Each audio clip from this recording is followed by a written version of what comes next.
And good morning, good afternoon, good evening, wherever you are in the world. Welcome to FPL Don't Panic. Slightly happier days this game week. Slightly happier.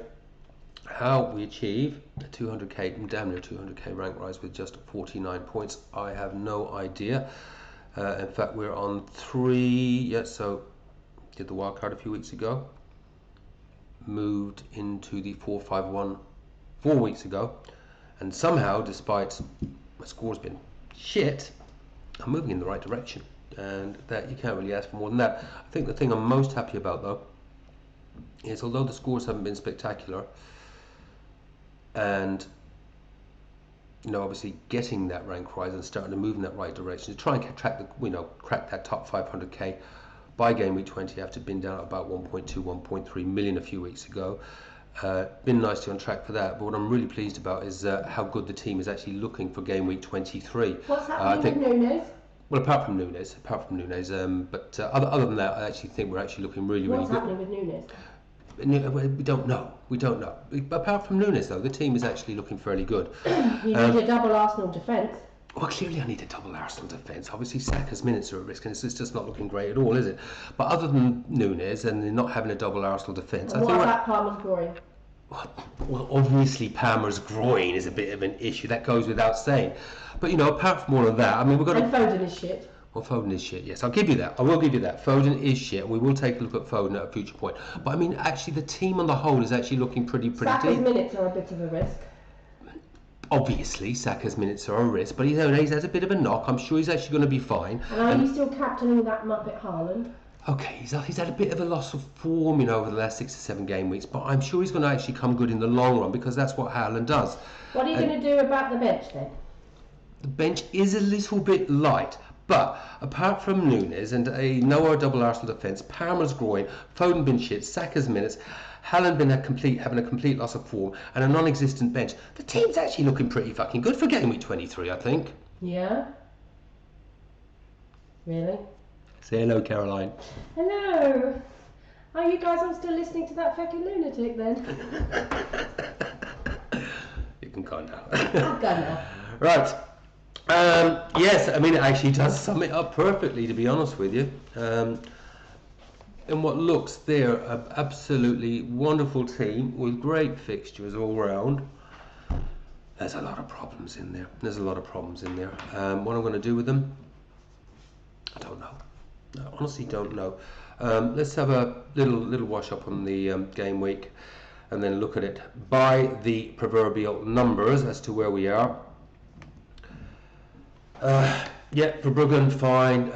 Very unlucky not to have a clean sheet, in my opinion. Was that a penalty? Wasn't it a penalty? It was subjective. Was it a clear and obvious error by the referee? Not really. Anyway, it is what it is. I've had good luck and bad luck this week. That was a bit of the bad luck. A clean sheet from Verbruggen this morning would have been immense, though. It really would have been. Tarkowski, lovely. I did say, and there was clearly a Nunes issue. It looks like it was an illness. So hopefully he will be back for the Wolves at home match. But I had benched him, but that was more around. That I actually felt there was more chance of Tarkowski getting DEFCON, even though I expected Everton to concede, in all honesty, than Nunes keeping a clean sheet and getting DEFCON. We'll never know whether Nunes would have got DEFCON, but they certainly wouldn't have kept a clean sheet against an absolutely magnificent Manchester United. I was happy. I'd be lying if I said I wasn't happy. That's definitely United hat on, but we're going to talk a bit about United with United hat off further into this video. Alderete, yeah, is what it is. The Sunderland's are great. Pretty close to that clean sheet. Defend as if their lives depend upon it. Somewhere down the line, I might look to bring Mukiele in. Talk about that a little later. Chow, hero again. The heroes of the week for me was Chow. Gabriel didn't get his clean sheet. Did obviously got his clean sheet and a little bit of bonus as well. 8 points. But the double Arsenal defence does hurt me if Saka and Rice aren't doing the business in midfield. The thing was, even with the 30 minutes, only that Saka had, and I do grant you, I am worried obviously about the minutes, etc. He could have 2 goals and an assist in that 30 minutes cameo. So apparently a little bit of a knock, and it was precautionary, and that's why he didn't start. And so they are managing him. Do I move to a double Arsenal defence? I honestly don't know. But I'll talk about, you know, the sort of loose plans from 23 to 29 in terms of transfers, and transfers are going to be at a premium, and I really don't want to waste a transfer there. And I do fundamentally believe that Saka playing even 60 or 70 minutes will outscore a Timber. I could be proven so wrong on that, but I'm kind of made my bed on this now, and I kind of have to lie in it because transfers are going to be precious, and I'll tell you why shortly. Foden's an issue. Foden will very, very likely go. Palmer is clearly an issue. Palmer will almost certainly go. Palmer might even go this week. I'll talk about that in a second. Bruno G.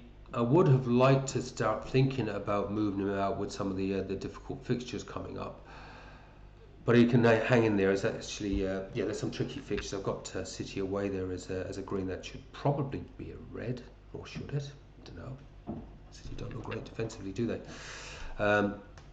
Haaland's a problem. Haaland's a problem. The problems that we spoke about in the jokey bit there at the beginning. Parma's an issue. Averages 4.2, not bad. But it's dodgy groin. He doesn't look himself. He does not look himself at all. And I think there's going to come a point where he's going to get operated on. I don't think there's going to be any choice. And then he's going to be out for the season. Foden. Don't know. Just got to look at these European matches. It is a bit all over the flipping place. So yeah, Palmer, Foden, Saka, Haaland. Problems. What am I going to do about those problems? Well, absolutely nothing until we've got these European matches out of the way, because sod's law is that I'll do a transfer to try and beat the price rises and price drops, and then something else is going to happen that's more serious, that is definite, because there is no guarantee that none of those players are there is no guarantee that they're not going to start. There is no guarantee that they are going to start. We actually don't know. And sod's law would be that I move, I've got 1.7 million in the bank, by the way, is that I do move Foden out for Bruno. It would probably be more likely on this game week that I would move Palmer out for Enzo. Now why? Why would I do that? The guy that's just got me his goal. So I'm not sure he's going to bloody start. He did not look comfortable at the end of that match. He didn't look comfortable. Definitely needs some Chelsea coverage. Main reason being, though, is if I do move Palmer out for Enzo, I was reluctant and sad to say bye-bye to the Palmer punt. It frees up a huge chunk of money for me. And with the 1.7 million in the bank and the 4 million or whatever the hell it is that I'll have further to that, what that gives me the money to do, quite frankly, is in the coming game weeks, bringing in the right players to strengthen up my bench considerably. Now, who will I use to strengthen the bench? In my watch list, I mean, obviously, we could look at some point. John could move to Sanchez. That puts in place some really good opportunities. If I get the other right players in for a bench boost somewhere down the line, maybe 27, 28, 29, maybe in 29, if I've got some benching dilemmas. Give me that final push to crack the top 100k by 30. Story for another day to a degree. We're crazy to look at United treble up. Would that be the most mental thing? Bruno is a non-negotiable. Bruno is absolutely, without a shadow of a doubt, even if I have to take a hit, if I've got another issue to address, Bruno is absolutely coming in game week 24. Not a question on that whatsoever. Hopefully I can do it without needing to take a hit if some of these other problems are becoming worse. But Bruno is in one way or the other. But in Bumo, got some good shots off, got his goal. Had a lot of people were doubled up on United prior to Christmas. Sorry, prior to AFCON. He's back, looks strong, early sub, but he's got his goal. United looking better, say what we will. weakened City defence, not going to kid myself there, but playing in a formation that the players understood and work towards, maybe better suited to a team that we're going to press them back like a City would, or an Arsenal. It's going to be interesting to see how that same team performs. I think the real test with United is playing the Fulhams, the Spurs at Old Trafford, a team that where they will have more of the ball, that where there may be a low block. How do they break them down? But I don't think a United treble up is the craziest idea in the world. For a number of ideas, well, maybe Maguire's the craziest idea in the world, but is it really? Because that formation will suit Maguire better, and we know Maguire's a target man for corners. Should have had a goal against City, and he has had a couple of goals already this season. If United are defending better and more organised, and they did look organised, I thought I'd hear myself say it. A few clean sheets and the odd goal return from Maguire at 4.3 million could do worse as a bench player, and obviously there for a bench boost at some point. And Mbumo, I don't think he's going to take the number 9 role all the time, is he? But again, these are kind of stories for another day, but players that I'm actually now are seriously on my mind. Then obviously I do want to ensure I have Chelsea coverage with Sanchez and Enzo, potentially Chalobah. Don't know what order or when they'll come in. And then there's also what to do with Obi and Barnes, because those are obviously the players that need to have some level of an upgrade. There really are more questions than answers at the moment. What I absolutely know with certainty, though, I'll just bring this up quickly. Sorry, you couldn't actually see my bench there as I was talking to. Let me just move that out of the way. So I was just talking to the bench there a little bit. But that's why I'm talking to my watch list. And there's others on the watch list that are not there. Yeah, I had Tavernier was on my watch list until this morning. He's gone with a hamstring injury. I thought he would have been a great option. I spoke about him a couple of weeks ago. And for the very reason that I spoke about him, that with Semenyo gone, that he was going to be on penalties. He went and got his penalties, but went off, I think, with a hamstring tear. So he's going to be out for a bit. So that one is removed from the watch list for the time being. But the watch list and the transfers, I bring them in, and when I bring them in is critical, because between now and game week 29-30, I think I've got about 7 transfers. I'm not going to be able to do all the things that I want to do, but Bruno's a priority.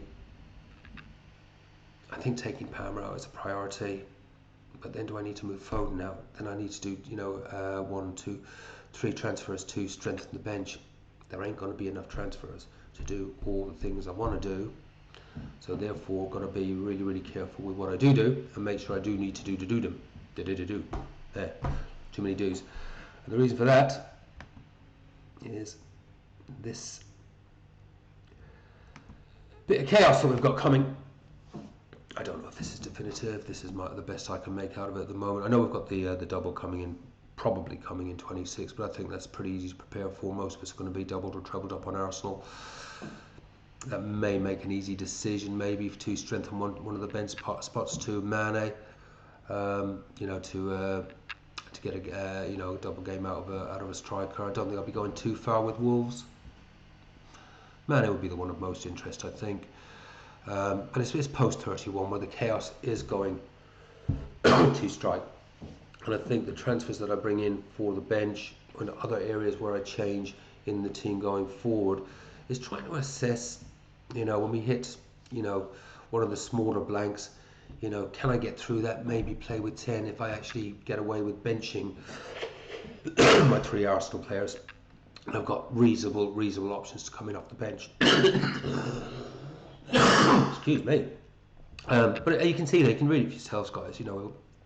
Blanks, possibly blanks in 31, possible blank in 34, possible blank in 37, double game weeks, 33, 36, 37, some of them are going to be small, some of them are going to be large. We don't know 100% for sure what we're going to get hit with, and there's going to be surprises. There's going to be shit we don't know. So thus, the importance of doing these transfers wisely, which is why I'm not happily. I've got a bit of money in the bank. I think Palmer will go to Enzo. I think that may be the transfer. If I do a transfer, I think I might do that one this week.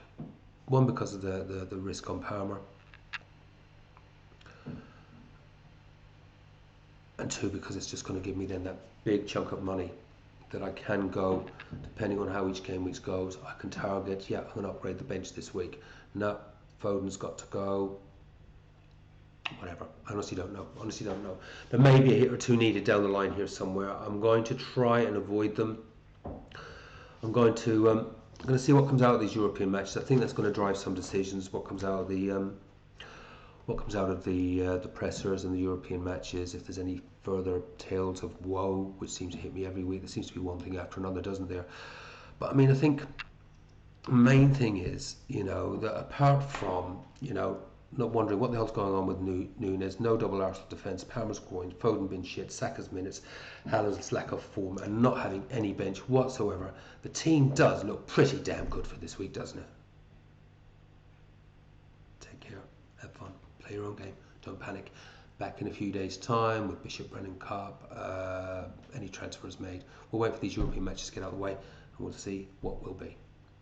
See you lot soon. Bye bye.